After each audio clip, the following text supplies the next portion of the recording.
Oui, tu mentionnes Taïwan, je crois que je vois par l'image de quelle œuvre il s'agit, puisque je ne l'ai pas vue là-bas. Et quand je dis par l'image, par l'archive, par le document, puisque toutes tes pièces, je les ai comptées.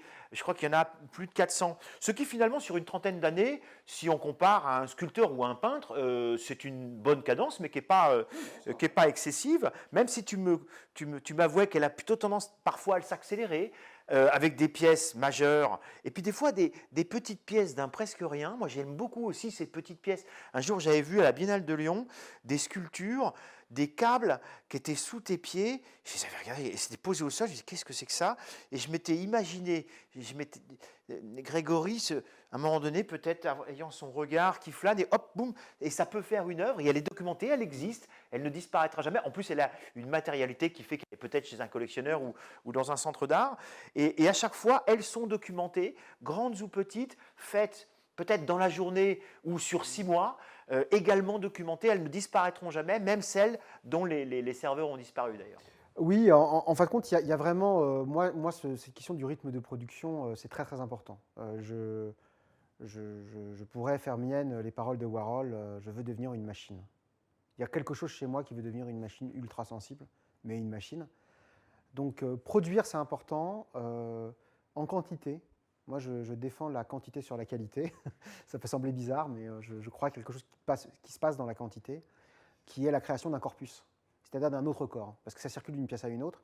Et effectivement, tu as raison, il y a des pièces qui sont des grosses pièces. Depuis une dizaine d'années, je fais des installations assez monumentales, de parfois plusieurs dizaines de mètres. Et j'ai dû partir à l'étranger pour ça, hein. Je ne l'ai pas fait en France. Je n'ai jamais fait en France des pièces monumentales, à part peut-être Terre Seconde au Palais de Tokyo, ça commençait à ressembler à quelque chose. Mais je l'ai fait surtout en Asie. Et parfois, effectivement, comme je suis un artisan et que je sais faire les choses, je peux effectivement, et ça m'arrive régulièrement, avoir une idée le matin et le soir, c'est terminé. Et je la pose. Ça peut être une petite chose. Je ne sais pas ce que ça vaut, parce que ce n'est pas à moi de le juger, mais je la pose parce que peut-être que ça va parler à quelqu'un et peut-être que cette œuvre, ou ce texte d'ailleurs, c'est la même chose, les petits posts dans les blogs, c'est exactement la même chose. À un moment, c'est semé et parfois ça donne quelque chose d'inattendu. Et donc pour moi, ce passage de petites choses, de carnet de notes, artistique aussi, qui est produit, où j'ai pas aussi, comme je sais faire les choses, quoi, je les fais mal, mais je sais les faire, je peux passer à l'acte rapidement. Et donc, je n'ai pas à attendre, je n'ai pas à faire un dossier pour trouver des financements, je n'ai pas à différer mon désir. Je peux être très proche de mon désir, ce qui est très important pour un artiste. Et parfois, je pense que peut-être que dans quelques années, on verra que certaines petites pièces, que les grandes pièces ont été des résultats de petits moments où j'ai essayé, comme Internet, de tout garder en mémoire. Et qu'un jour, peut-être, quelqu'un reprendra les pièces les unes après les autres, les mettra dans le temps et l'espace et verra qu'il y a vraiment un parcours de vie là-dedans et que c'était une manière de raconter une vie impersonnelle, mais de raconter une vie. Alors, tu as aussi une relation, j'ai envie de dire un amour, non pas de l'art, mais de l'histoire de l'art. Souvent, tes pièces, tu les mets en relation avec l'histoire de l'art. Quand j'évoquais cette petite pièce posée contre le mur au sol, elle renvoyait au Laocoon, je crois. Mmh. L'histoire de l'art, c'est aussi un élément récurrent dans ton travail de référencement, d'aller-retour. C'est quelque chose d'important aussi. Oui, alors, c'est pas de la référence. C'est parce que, bon, on peut faire des références, parce que ce serait une justification de s'inscrire. C'est un peu ridicule pour les artistes de s'inscrire dans l'histoire de l'art en prenant des grandes œuvres et en disant j'en suis, quoi. C'est pas de ça dont il s'agit. C'est que j'ai un rapport à l'art et à l'art classique, en fin de compte, hein, très ancien, puisqu'il se trouve que je suis parisien, ma mère m'amenait une fois par semaine au Louvre, donc j'ai eu cette chance-là quand j'étais enfant. Et donc j'ai passé mon enfance dans les pièces du Louvre, en fin de compte, tous les mercredis. Et donc ça fait partie de mon univers vraiment, vraiment. Je pense que ce qui est important, c'est qu'il y ait des références historiques, et souvent c'est des références qui peuvent traverser le temps. Moi, je me sens très égyptien dans mon genre, un certain genre d'égyptien, on va dire. Non, je me sens vraiment un rapport avec l'Égypte vraiment très très intime, hein, très fort, vraiment, vraiment, c'est bizarre. Et en même temps, parfois dans le champ de l'art contemporain, des gens comme Paul Teg, pour moi, la rencontre avec Paul Teg, c'est la rencontre avec le travail. C'est parce que quand on est artiste, je pense qu'on fait partie d'une communauté de morts, comme en philo d'ailleurs. On rencontre vraiment des gens qui sont morts, et on les rencontre vraiment. Et on vit avec eux, c'est-à-dire moi, je veux dire, quand ma grand-mère m'a offert le Werner Pease sur Marx Ernst quand j'avais 10 ans, quoi. Le gros catalogue, le catalogue était aussi grand que moi, et que je passais mes nuits à regarder l'Europe après la pluie, l'habillement de l'épousée, les années 40 de Marx Ernst avec des calcomanies. Ça a été un moment, ça m'a construit comme personne.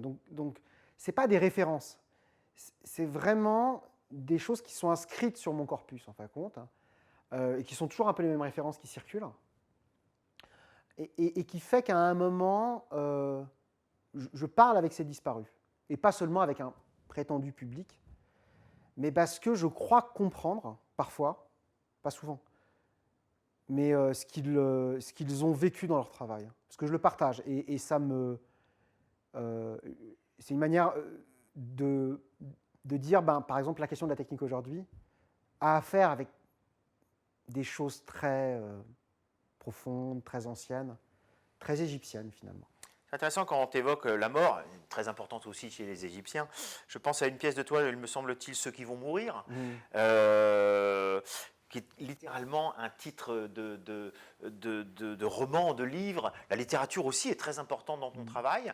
J'ai même envie de dire, la littérature et le langage, et les langages, y compris le langage des machines, ça c'est des choses aussi qui sont très récurrentes, avec des attachements comme ça sur des périodes historiques. À un moment donné, je pense que le nouveau roman, c'est quelque chose que tu as beaucoup regardé. Ouais, le Rob Grillet, Oui, hein. Rob Grillet, Klossowski, la revue Talquel, une forme de Borov, une espèce de modernité de la littérature expérimentale que j'ai toujours pas abandonnée.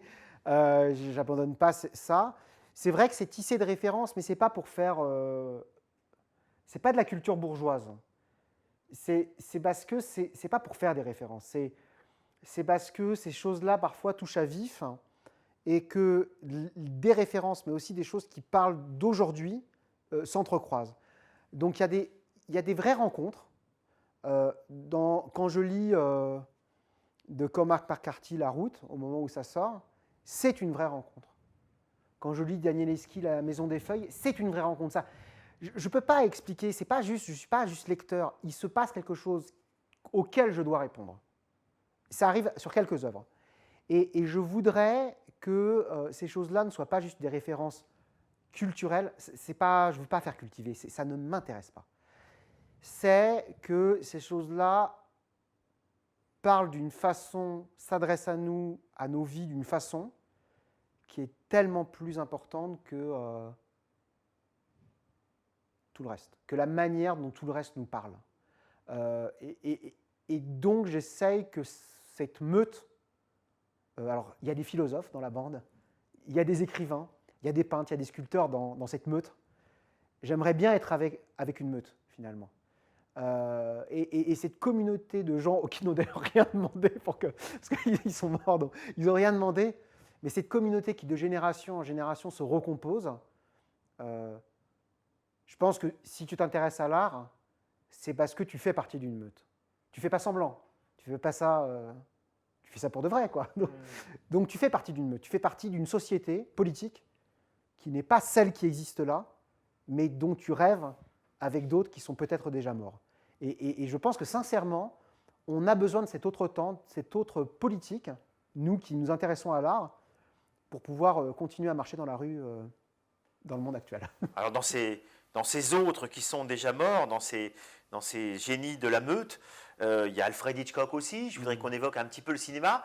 Évidemment, encore une fois, ce n'est pas une question de référence, possiblement d'inspiration, peut-être même de dialogue. Quand tu parles on peut en effet dialoguer entre les morts et les vivants. Et là, j'aurais envie de parler aussi d'appropriation, mais même dans le sens quasi presque physique de malaxage ou de réécriture, ou je pense à Vertigo que tu réexpériences, j'ai envie de dire, au travers de Street View. Je pense à Fenêtre sur cour, dans lequel tu déconstruis pour reconstruire. Ton rapport au cinéma, il est intéressant. Alors le rapport au cinéma, c'est qu'entre 2001, je pense, et 2008, c'est vrai que j'ai fait beaucoup de pièces cinématographiques, quoi, que j'appelais post-cinéma, c'était un peu l'idée du post-cinéma, où globalement, il y avait tout de même quelque chose d'assez stratégique. D'une part, j'estimais que le XXe siècle avait raconté le siècle par le cinéma. Là, c'était un peu l'influence de l'histoire du cinéma de Godard. Donc le XXe siècle, ça avait été le cinéma, finalement. Dans 100 ans, si on veut voir le XXe siècle, on regardera des films. On regardera Humphrey Bogart et Lorraine Bacall. Ensuite, moi, ma génération précédente, Parreno, la génération des Pierre Huyghe, ont beaucoup travaillé sur le cinéma, ont beaucoup été fascinés par le cinéma. Et j'avais une réaction par rapport à l'art contemporain qui, parfois, je ne parle pas de Pierre Huyghe, mais peut-être de Parreno, d'autres gens comme ça, avait un rapport de fascination au cinéma et où, globalement, ils faisaient des travelling à la Tarkovsky, mais sans Tarkovsky, quoi. Globalement, c'était les longs travelling sur des plages désertes au Brésil. Et j'avoue que moi, j'avais une réaction très critique par rapport à ça et je voulais en finir avec le cinéma. Parce que le cinéma, en fin de compte, j'aime pas. Comme artiste, comme spectateur, j'adore, je suis cinéphile, mais comme artiste, j'aime pas. C'est un peu mon ennemi. Ça a été un de mes ennemis, quoi. Et donc, ce que j'ai fait, j'ai pris beaucoup de films, je les ai déconstruits et j'ai essayé de les randomiser, quoi, de les rendre aléatoires. Parce que pour moi, le cinéma, c'est vraiment début, fin, milieu, identification, catharsis, Aristote. C'est ça, quoi. Et d'ailleurs, j'avais fait un cours au Fresnoy, quand j'avais été prof au Fresnoy, j'avais fait un cours sur ça avec Bruno Dumont. On s'était bataillé, lui, le destin grec du nord de la France. Et puis moi, la variabilité égyptienne et l'absence de destin.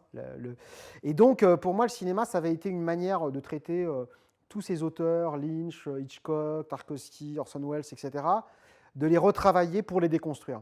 Et c'est vrai qu'en les déconstruisant, parce que j'ai vu des centaines de films, image par image, c'est vrai qu'Hitchcock, objectivement, il a une manière unique de parcourir l'espace. C'est ça que j'ai découvert en voyant image par image, c'est fou. Il n'y a aucun cinéaste comme lui qui parcourt, il ne rentre pas dans l'espace en profondeur, il le parcourt en surface. Et c'est tellement possible dans ma série Red Only Memories, qui était un peu le point de départ de ça, c'est-à-dire ces espèces d'images de mise à plat de films, voilà, de paysages de films. C'est vrai que les meilleurs résultats, c'était vraiment Hitchcock, quoi. Et il y a vraiment aussi ce travail qui était pour moi, cette intuition, bon, que je n'aurais pas le temps de développer, mais qui était le XXe siècle, c'était la temporalité cinématographique. Le XXIe siècle, ça allait être l'espace, et pas la temporalité. Pas le flux de la conscience, mais le flux dans l'espace. Et je pense que ce qui est en train de se passer est en train de me donner raison.